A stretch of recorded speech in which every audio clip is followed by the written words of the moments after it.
Cannabis Common Sense, the show that tells the truth about marijuana and the politics behind its prohibition. Hello and welcome to another exciting edition of Cannabis Common Sense. We have a great show for you tonight. Standing by in the wings is our wonderful John Cornett. Hey, John. Hey, how are you doing? Very well. He's going to be playing some tunes here soon. Right next to me is that wild and crazy guy, Mr. Casper Leach. We have some film clips for you today. We'll have Morgan Freeman on here shortly. He's not in the studio, but we have him virtually. A few other videos, so stay tuned as we bring our hemp news on. We'll be taking your phone calls, and we'll bring on first, as we always do, our dancing cannabis leaves. Our infamous. I feel the force.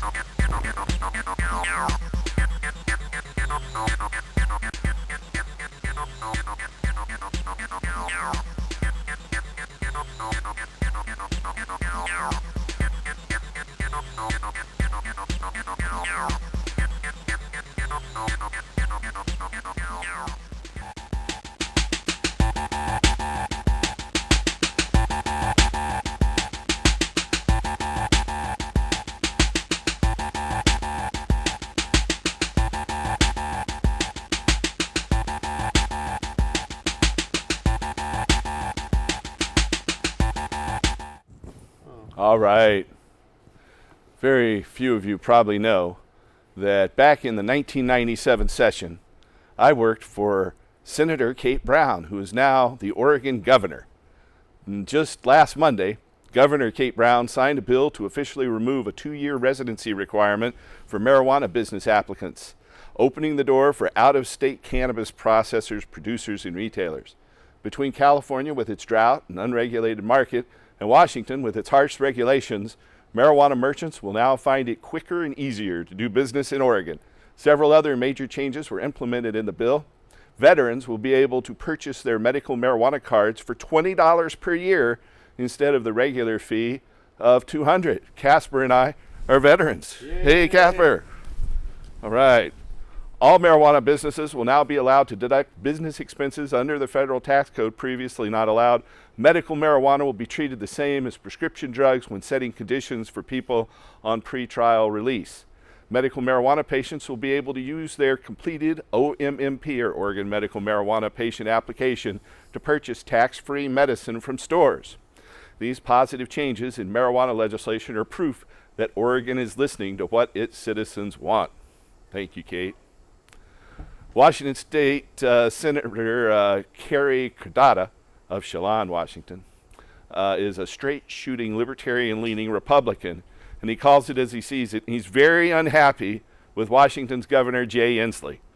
Inslee irritated him with the Washington Senate for not agreeing to House budget bills and vetoed 27 bills in a row, including an industrial hemp bill. According to Representative Candata, he says, quote, apparently in a childish fit of rage, our moron, yes, that's what I said, moron governor has vetoed a number of really good bills, including our hemp bill, which was 3 years in the making, end quote. Candata posted on Facebook just last night, quote, I hope the Democrats and Republicans alike will immediately start a recall campaign for this idiot who's never had any business holding this office to start with. I think we have grounds to find him unfit for office, Cardota posted. He went on, quote, he's accomplished absolutely nothing in his 4 years and now has unaccomplished a lot of hard work because he's emotionally unstable. Enough, Cardota posted. The state deserves a competent governor, Democrat or Republican, that has the talent and maturity to lead, he ended. Well, over in Europe, Oslo, Norway, studies estimating the likelihood of THC-positive drivers being involved in motor vehicle accidents compared to drug-free drivers often fail to adequately control for potentially confounding variables, according to a literature review published online ahead of a print article in the journal Addiction. Norwegian researchers reviewed more than 20 driving culpability studies, as well as 2 meta-analyses published between the years 1982 and 2015. They found that some studies possessed methodological shortcomings that led to the authors overestimating the association between marijuana and crash risk. The authors determined, quote, higher estimates from early meta-reviews were found to be largely driven by methodological issues, in particular the use of data without adjustment for known confounders such as age and gender. Following adjustments, the researchers concluded, quote, acute cannabis intoxication is related to a statistically significant risk increase of low to moderate magnitude. By contrast, a 2015 case-controlled study by the U.S. National Highway Traffic Safety Administration reported that driving with legal amounts of alcohol in one's system is associated with a nearly fourfold crash increase. The study, The Effects of Cannabis Intoxication on Motor Vehicle Collision, Revisited and Revised, appears in this month's edition of Addiction. In Washington, D.C., at a Senate discussion yesterday of Comprehensive Addiction and Recovery Act of 2015, Alabama Republican Senator Jeff Sessions denounced marijuana legalization. This now Trump supporter referred to legislation to legalize marijuana as a disturbance for states that have reformed their marijuana laws and claimed that marijuana is more dangerous than alcohol, unlike the studies that we just quoted in that previous article.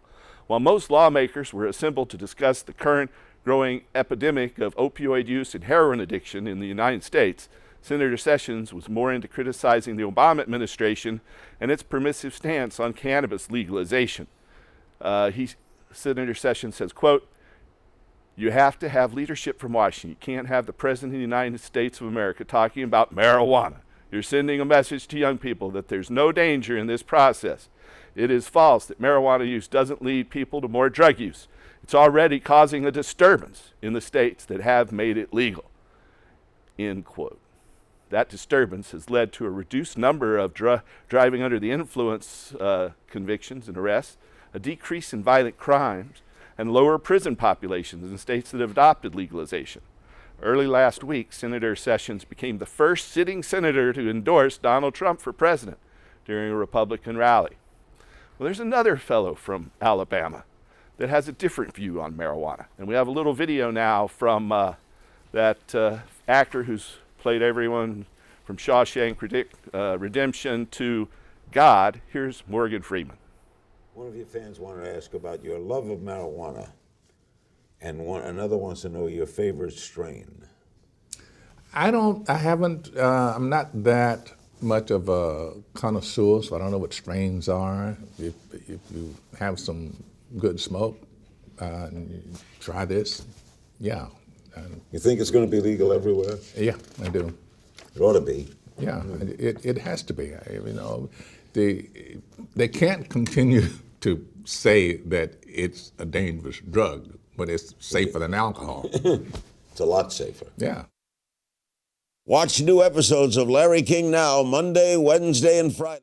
So yeah, Larry King's still online, and he interviewed Morgan Freeman, who obviously doesn't think that marijuana legalization is a big problem, as his United States Senator Jeff Sessions thinks. In fact, data recently released just this week by the U.S. Border Patrol shows 2015 saw the lowest amount of illegal marijuana seized at the U.S.-Mexican border in 10 years. Mexican illegal marijuana say that legalization in some U.S. states has led to a dramatic drop in their prices. The U.S. Border Patrol has released 2015 data showing that the number of marijuana seizures throughout the southwest United States-Mexico border has fallen to the lowest level in a decade, according to reports from the Washington Post. Mexican manufacturers of illegal marijuana bricks have driven down the prices as residents in California, Colorado, and Washington state now have safe access to reasonably affordable medical marijuana and recreational marijuana. 2 to 3 years ago, a kilogram of marijuana was worth $60 to $90, a Mexican marijuana grower told the NPR News in December, but now they're paying $30 to $40 a kilo. It's a big difference. If the U.S. continues to legalize cannabis, they'll run us into the ground, end quote. Legal American production has also led to an increase in quality, as Mexican and Caribbean growers have had to compete with superior American cannabis products. In North Dakota, a petition to place a measure on the November 8th ballot, which would legalize marijuana, has been approved for circulation by the North Dakota Secretary of State just this Wednesday.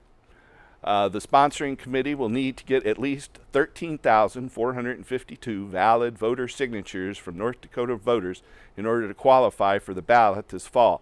If approved, the measure would make it legal for adults 21 years and older to grow, possess, and use and distribute cannabis, and would prevent the state from requiring a license to do so. I just love that part. It would also prohibit the state, cities, and counties from taxing marijuana and marijuana paraphernalia at more than 20%. Eric Olson of Fargo, North Dakota, chairman of the 26-member sponsoring committee, said advocates will start collecting signatures right away. The group's shooting for 20,000 signatures for a safe margin. Olson said, quote, "It's a relief we're finally at the stage of collecting signatures," end quote. The sponsors intend to rely on volunteers, but will hire paid petitioners if necessary. Two of North Dakota's 3 Republican gubernatorial candidates, Stoneham and Fargo businessman Doug Burgum, said last week during a debate that they opposed marijuana legalization. However, another Republican hopeful, State Representative Rick Becker of Bismarck, said he would vote to legalize marijuana if the measure qualifies for the ballot. Signatures must be submitted to the North Dakota Secretary of State by midnight, July 11th. In New Hampshire, over 60% of New Hampshire adults favor legalizing the personal use of marijuana for those aged 21 and older, according to statewide polling conducted by the University of New Hampshire. 62% of respondents said they support legalizing the possession of marijuana for personal recreational use. 30% of respondents opposed the idea. Support was strongest among respondents who identified themselves as liberal at 76%, and Democrats at 70%. As weakest among conservatives, only 45% of conservatives said that. In response to a separate poll question, 72% of New Hampshire residents surveyed said that they approve selling cannabis in retail stores and taxing it in a manner similar to alcohol. Our last story tonight is from Florida. A supermajority of Florida voters say that they will vote yes this November on a proposed constitutional amendment to permit the physician-authorized use and distribution of cannabis for therapeutic purposes. According to public policy polling data released last week, 65% of voters endorsed the medical marijuana legalization measure, and only 28% oppose it. 75% of Democrats back the measure, as do 70% of independents, and 52% of Republicans. In accordance with Florida law, 60% of voters must approve a constitutional amendment in order for it to become law. In November of 2014, Floridians narrowly rejected a similar amendment, which received 68% of the vote, needed 60. A 2016 measure entitled The Use of Marijuana for Debilitating Conditions will appear before voters in Florida as Amendment 2. Passage of Amendment 2 would permit qualified patients to possess and obtain cannabis from state licensed facilities. A 2014 Florida law that sought to provide low THC varieties of cannabis to patients with pediatric epilepsy, chronic muscle spasms, or cancer is not yet operational. Separate legislation to expand the law to permit terminally ill patients to access cannabis strains high in THC has been awaiting approval from Florida's Governor Rick Scott for several months. That's the end of our hemp news segment tonight. We're ready for John Cornett. Are you ready for us, John? Yes, sir. I was just wondering how, you'd want to grow the strongest strain of any kind of cannabis, right? So then you can water it down for the people who need the lesser strength, right? You just puff less. That's right. Anyway, I'm really in the mood for growing. I don't know about you folks, but growing season is upon us, and I feel like singing about it too. So this song is called The Garden Song.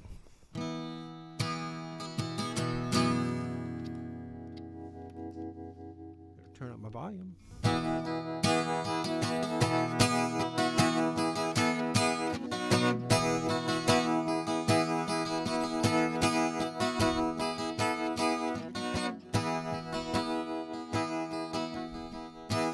Inch by inch, row by row, gonna make this garden grow. All it takes is a rake and a hoe and a piece of fertile ground. Inch by inch, row by row, someone bless the seeds I sow. Someone bless them from below till the rain comes tumbling down.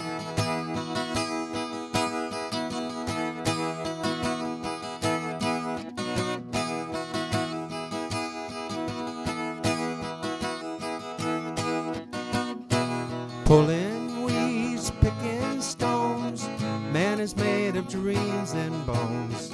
Feel the need to grow my own, 'cause the time is close at hand. Grain for grain, sun and rain, find my way in nature's chain. To my body and my brain, to the music from the land.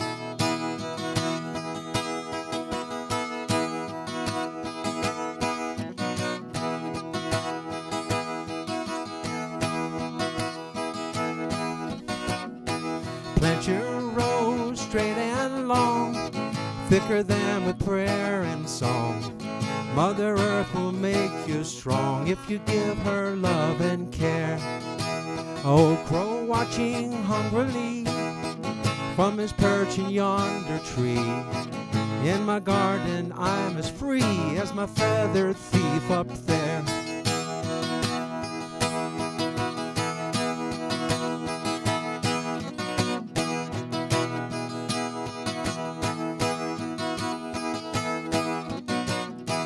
Inch by inch, row by row, gonna make this garden grow. All it takes is a rake and a hoe and a piece of fertile ground. Inch by inch, row by row, someone bless the seeds I sow. Someone warm them from below till the rain comes tumbling down. All right, Mr. John Quinnett. You ready to start planting? Pardon me? Are you ready to start planting? I'm ready, Freddie. I mean, I've got it laid out. Yes, We're sir. getting our Yes, sir. clones ready. So Awesome. Now's that time of year. If you have a question about gardening or hemp or cannabis or medical marijuana, you're watching the right show. You can call us if you're watching here on Friday, March 11th. You can call us at that number there on your screen, 503-288-4442. That's 503-288-4442. If it's not Friday, March 11th, don't call in, but don't stop watching. How you doing, Casper? Groovy, and you? Very well. I only got a couple of things to say at the top of the program. Go right ahead. First is, welcome back, my friends, to the show that never ends. We're so glad you could attend. Come inside. Come inside. That is a tribute to a lost member of the Emerson Lake and Palmer family. Keith Emerson passed away today. I think it was Keith, wasn't it? Yep, Keith Emerson. And truly a talented musician. A lot of people don't recognize that We lost George Martin this week, too. We did. The but producer of so many Beatles albums. He and his friends, Emerson, Lake and Palmer, studied classical music for a good number of years and applied that to one of the most classic albums of all time, Brain Salad Surgery. I also want to say I've had a most happy week. Good. I woke up Sunday morning to the wonderful news that Nancy Reagan died. Yay! Ding And I dong. woke up today seeing Witch her is funeral dead. on TV. I turned the sound down. I turned on happy music. I danced around the house and got high all day. The last time that woman gave me this much happiness was when I got to watch her throw herself on top of Ronnie's casket and a dramatic fit of tears, screaming, "I'm going to miss She you." did push her Just Say Okay. No War on Drugs on us. And she did. even toured this state when she was the first lady for 3 days to oppose ballot measure 5 back in 1986. And I have been dancing all week that the old biddy is dead. Yay. Okay. So it's been a good week. How about you? I've been doing pretty well. I've been traveling around the land, drove 1,000 miles in the past week. But you know what? What? We are taking phone calls tonight. All right. If you have a question, you can call us at that number on your screen, and we have a caller standing by. So welcome to the show, caller. Hello. Hello. How's it going? Hey, it's going well. He's had a good week. Yeah. You're How are you? Can you hear me? Yes, I can. Can you hear me? Yeah, I can. Your show is a pleasure to watch. I love the dancing leads. Thank you, thank you. We made that animation almost 20 years ago. Oh, wow. Yeah. So I am a recreational user, but I can't smoke in my house, and I obviously don't want to smoke it in the public. So when can Oregon start seeing it as, like, medical? You mean something like a club or a bar for cannabis? No, like even just going to a place so I can buy like a brownie or a candy. Oh, medibles, those will be available no later than October. There's a bill on the governor's desk right now that would allow dispensaries to start selling them in May. But even if they don't, then the recreational stores that'll be licensed for adults only will get those licenses in October. Is there any hope to see a place like a bar where you could? You know, there was a bill, but several legislators stopped it in the short legislative session this year.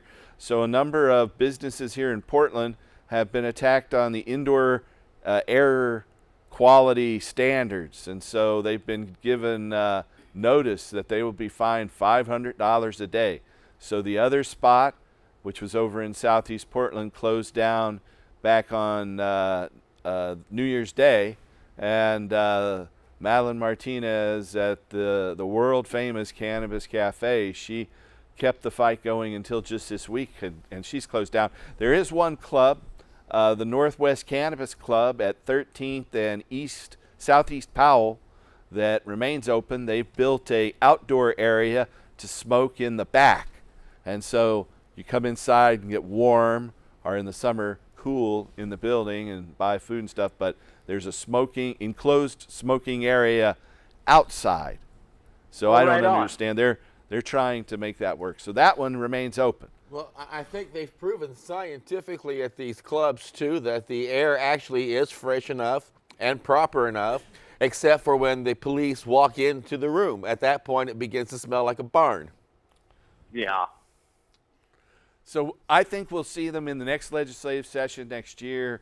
But for now, we couldn't get the Clean Air Act amended to allow places to do that. Now, our initiative back in 2012, Measure 80, would have allowed indoor adult recreational marijuana use, but we lost with 47% of the vote.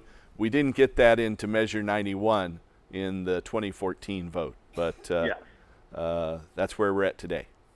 Awesome. Can I do one thing? Am I on TV? Yes, you are. Verbally. Can I moo? Moo? Yeah. Like a cow? Well, go ahead. I guess he's gone. If you want to milk this joke, go ahead. I don't know why he was going to moo, but apparently more power you want to me you. to do it for him? No, no. I think you're okay. Well, okay. However, if you have a call or question, you can call us at that number there on your screen, 503-288-4442. 503-288-4442. I guess our control room decided we didn't want you to moo on the air. It wasn't a personal decision here, but we have another caller, though. Welcome to the show, caller. Hello? Hello. Can Hello. you hear me? You got to listen through your phone because there's a 6-second delay. Okay. Yeah. Go ahead. All right. Yeah. We visit Main Street Marijuana and down there, and what I'd like to know is there a specific brand or name of cannabis that would ease my lower back pain? It's quite think severe. strong in CBD. That's going to be your best compound for pain. And in fact, CBD doesn't get you high. So you want to get things that are strong in CBD. CBD, or cannabidiol, is the most efficacious of the medicines in cannabis, where THC is useful for nausea and bad for me as an appetite stimulant, and good for some psychological conditions like post-traumatic stress. It's CBD that has the best relief for pain and muscle spasms and seizures. So we recommend a CBD strain for pain. Okay. And then the other strain you were talking about is the strain that I should smoke when I'm watching C-SPAN and what Congress is doing? Exactly. For emotional stress and depression. Lots of THC for that. Gotcha. Thank you. Okay.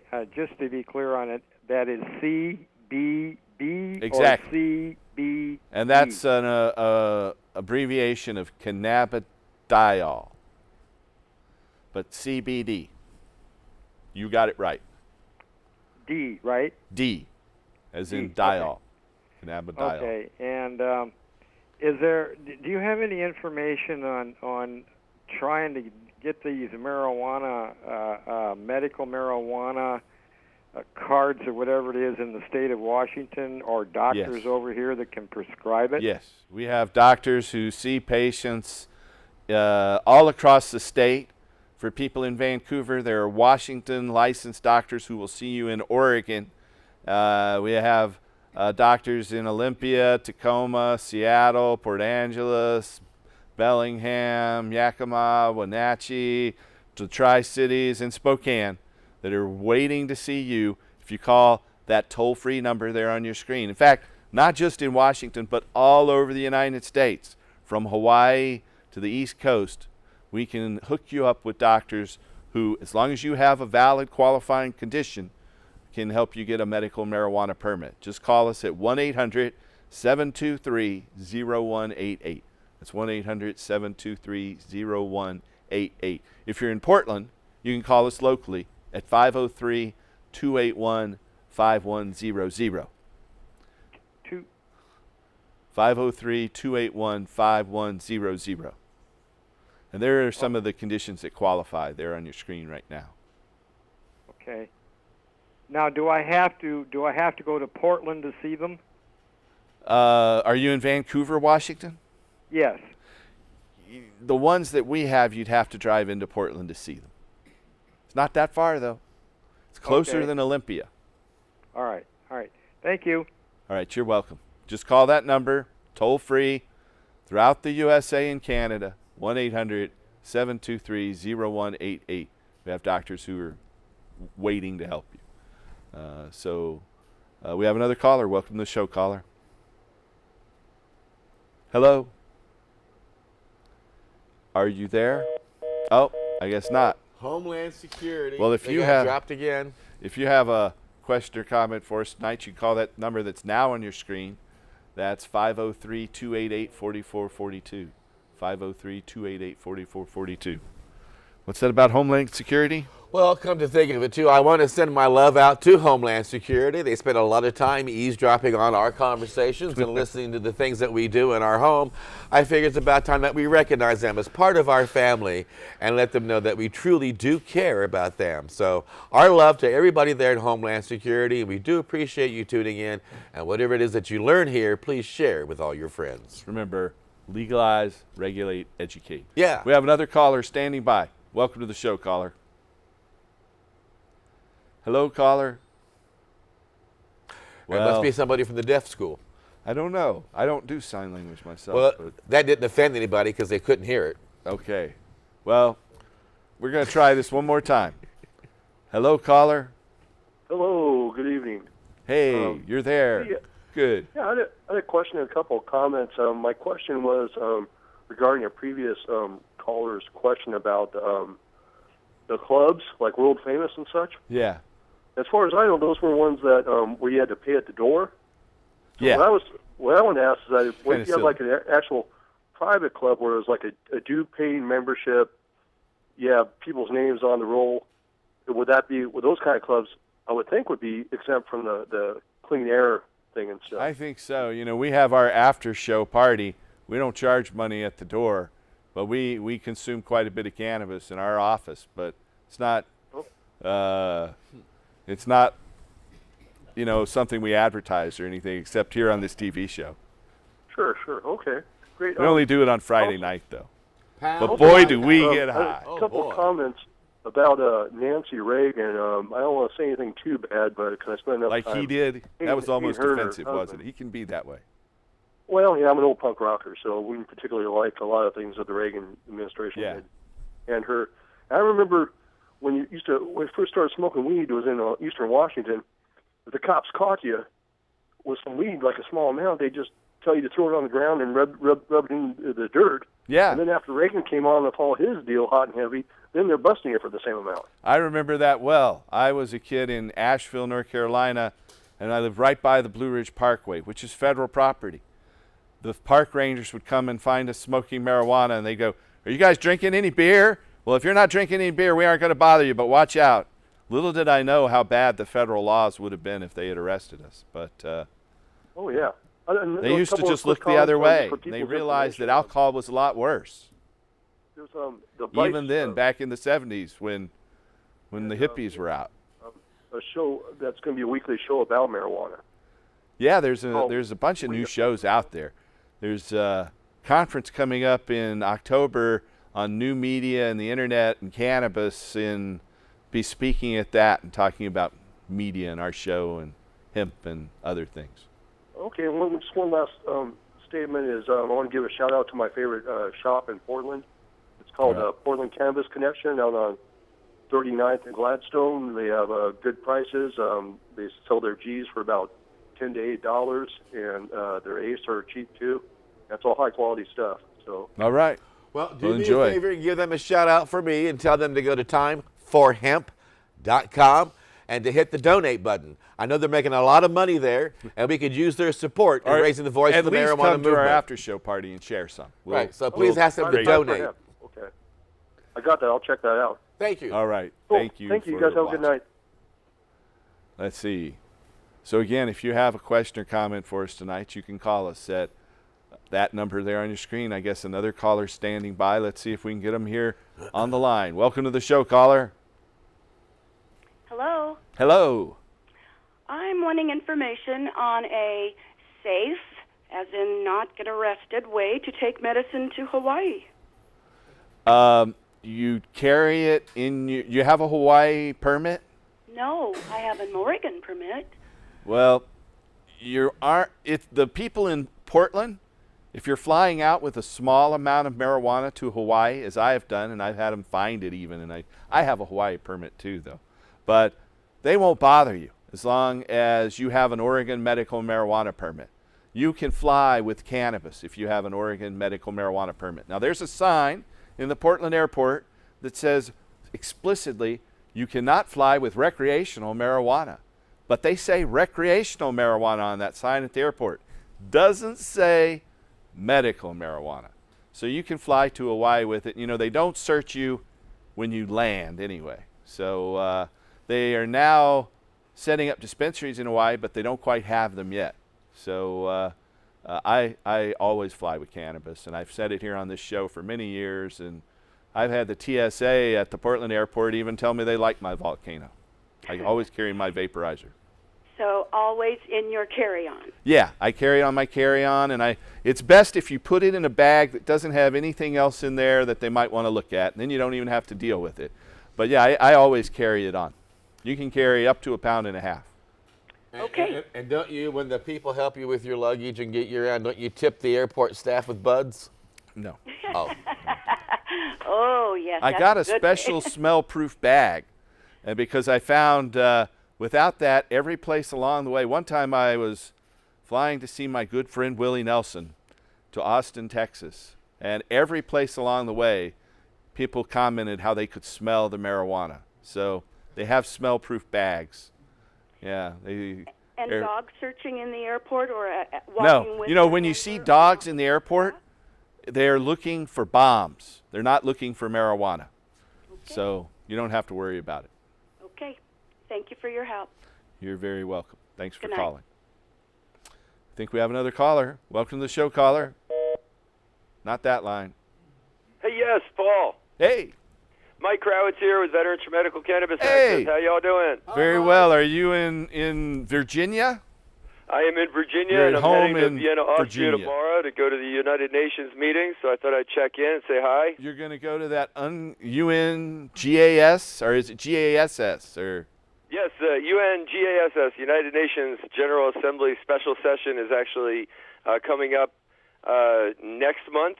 It's April 19th or 20th or something?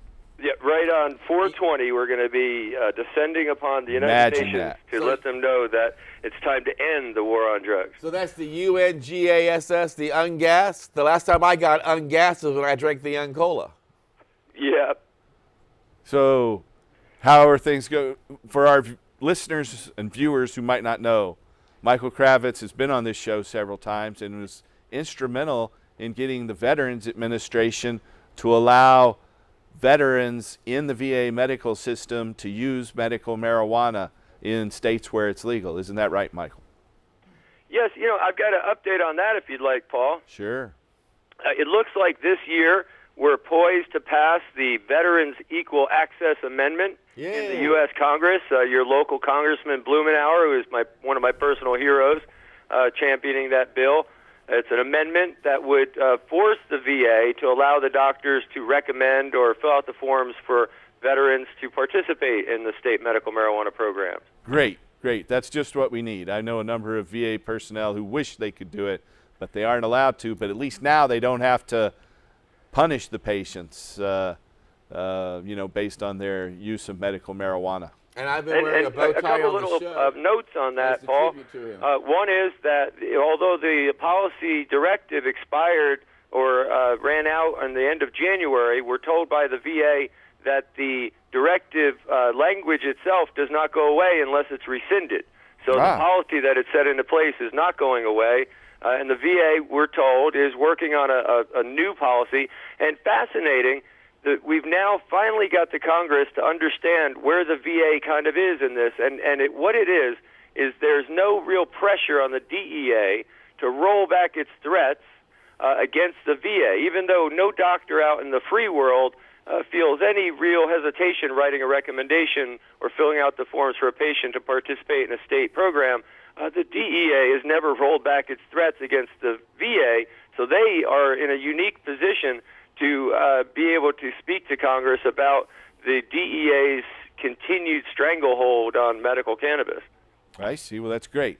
And you probably heard that our state just passed banking laws that allow Oregon-based credit unions and banks to accept marijuana accounts, both recreational and medical.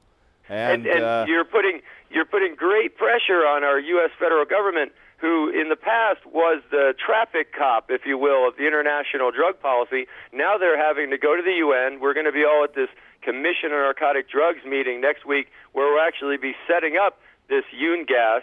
And they're going to be, our U.S. government, State Department, federal government, is having to come up with very creative ways to explain themselves. Good. It's about time. I still hope that Obama will deregulate marijuana. Representative Blumenauer here in Portland and other representatives like Steve Cohen in Tennessee have been pushing Obama to use his executive power to take marijuana off the list of controlled substances.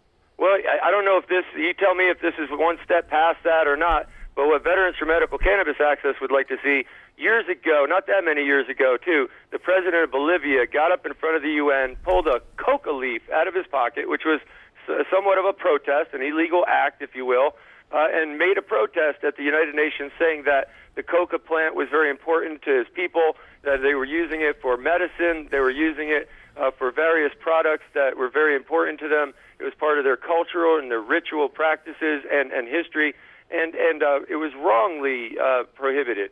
And I would love to see the President of the United States do that, pull Bud from Oregon out of his pocket and get up there at the United Nations and make a similar speech about how important cannabis is to the world and to us, certainly.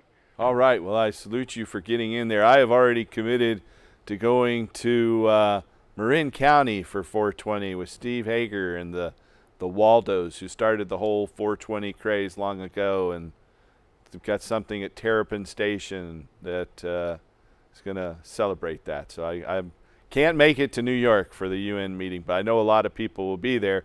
They're organizing a smoke-in too, aren't they?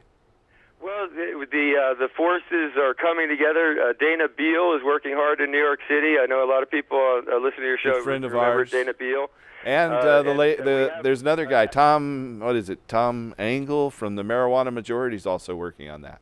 Tom Angel, and we have a lot of organizations that are coming together, the Students for Sensible Drug Policy and the Drug Policy Alliance, together with this Caravan for Peace and Justice, the global initiative. They're coming up from Mexico, and they're all going to be converging on New York City. We have a lot of groups inside New York City that are going to be working, both inside and outside the UN on this. And we're working closely with the International Drug Policy Consortium. There's a lot of really, really good activists on the ground, but I think we could use more help. If nothing else, consciousness. Everybody, kind of put your energy to put the fire to the feet of these world leaders to make sure that they know the world is paying attention to what they're doing when they go to the UN meetings. I know former Secretary General Kofi Annan is supporting that as well, and there's just Richard Branson and many others are there pushing that. So is there a website you would direct people to find out more about that? Well, the Global Commission on Drug Policy is what you were just referring to, and they're going to be having an event. They've already started releasing information. A lot of eyes are going to be definitely paying attention to this. I think pick your portal. You can go through the Students for Sensible Drug Policy or the International Drug Policy Consortium or the New York NGO Committee. That's a group that I work with that's connected directly with the UN process, the New York NGO Committee. But any of those, Google them. If you can't find them, certainly find me. Definitely Casper, and you can steer people to me, and I can help people navigate this system. Happy to, actually. All right. Well, thank you, Michael. Thanks for calling in. This is Michael Kravitz in Virginia, and the way he said it. Michael Krowitz, happy Friday. They get a point to tune in. And say hi to Steve Hager for me. I love you guys, and be well out there. Thank you, Michael. Thanks for calling in. We have another caller. Welcome to the show, caller. Hello. Hello. How are you? Okay, I'm on. You're on, man. My question is, what are, if there are any, the rules about mailing oil out of state? No, you can't do it. It would be a federal crime, and you could go to jail for a long time. So you don't want to do it. It won't be legal. If you don't get busted or caught, hey, you're lucky. But if you are, you'll be unlucky. All right. Why would it be illegal? Yeah, no, it's not illegal to ship it yet. Someday. We keep fighting for it. I mean, it's not legal yet. It's not legal yet. That's what I mean. That's right. Okay. Sorry. All right, thank you. You just have to carry it there. Be careful. We have a little video. We've only got about 12 minutes left, but there's this new HBO series, Vice. They came to our office back last year, and they visited with Brave Michaela, who's a child who's receiving medical marijuana. Here is a little clip from their new show.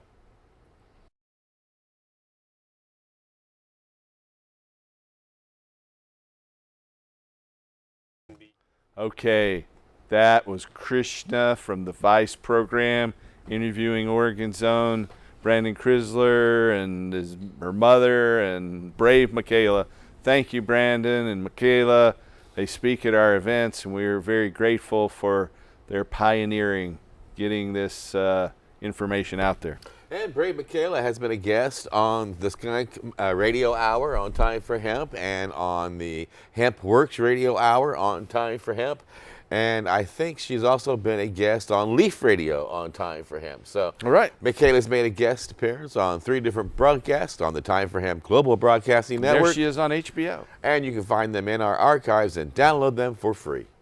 All right.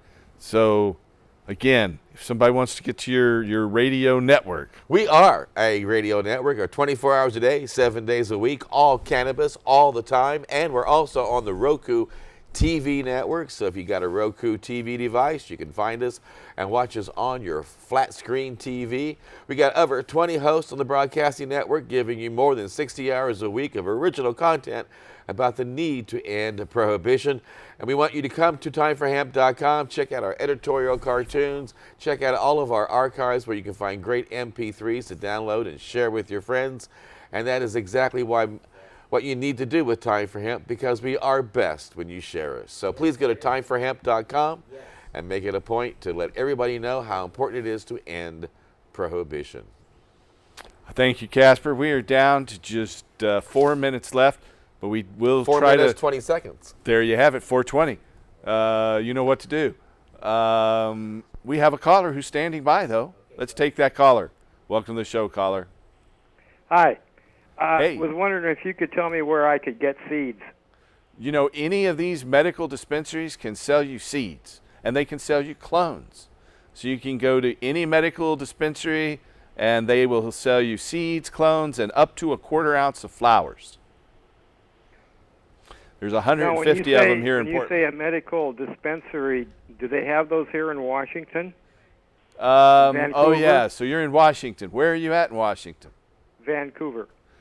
Come to Oregon, and you can buy the seeds or clones at our stores here. Oh, okay. It's not far away. Until Pardon? October, we were going to Washington and buying from the stores there legally. So now, payback time. Okay. All right. I wish What's I the could matter tell with you. these people over here? What? What is the matter with these people over here? The law is not a very good one. It's something that this group called the Drug Policy Alliance gave to the state of Washington. It doesn't allow people to grow their own. There was a bill in the Washington legislature that would have allowed people to grow their own, but it was defeated, and so you still can't grow your own in Washington, but you can go and buy up to 1 ounce at a store. But if you have 29 grams, one little bit more than an ounce, then that's a misdemeanor. And if you have 40 grams, gosh, it's a felony. So you got to be careful, but it's legal for you to now have up to an ounce. And part of the problem, too. Unless you have a medical permit. Pardon? Part of the problem, too, is the people who drafted that bill that passed in Washington were self-centered, greedy people. They who were wanted to put police officers. Who wanted and who wanted the to Drug keep, Policy Alliance. Right, keep on top of it. So they just thought they had to give us a bad bill so they could win. There you go. That's their excuse. All right. Thank you. Yep. Thank you. And the legislature just keeps blocking it. So Washington's law is not as good as Oregon's. At least we can grow our own. So there's that. And if you want clones, you're going to have to hide them. You can't legally grow them in Washington without a big commercial license. But anyway, listen, if you or a loved one need to find a doctor who can help you get a medical marijuana permit, we have doctors all over the country. Just call us at that number on your screen, 1-800-723-0188. That's 1-800-723-0188. Or if you're in Portland, call us at 503-281-5100. We are out of time. We've got Mr. John Cornett, who's standing by ready to play some parting tunes for you and some pictures of some of the marijuana we've grown. So we'll be back next week. Tune in and help us restore hemp.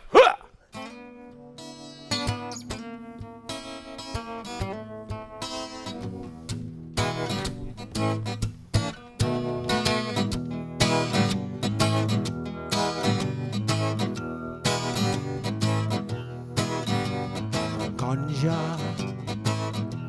We want better ganja.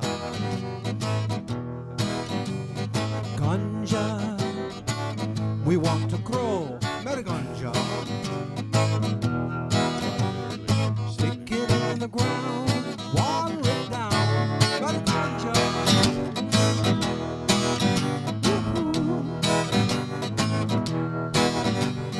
Ganja. We need better ganja. Ganja. We need to share better ganja. A renewable energy, some clothes for you and me. Better ganja.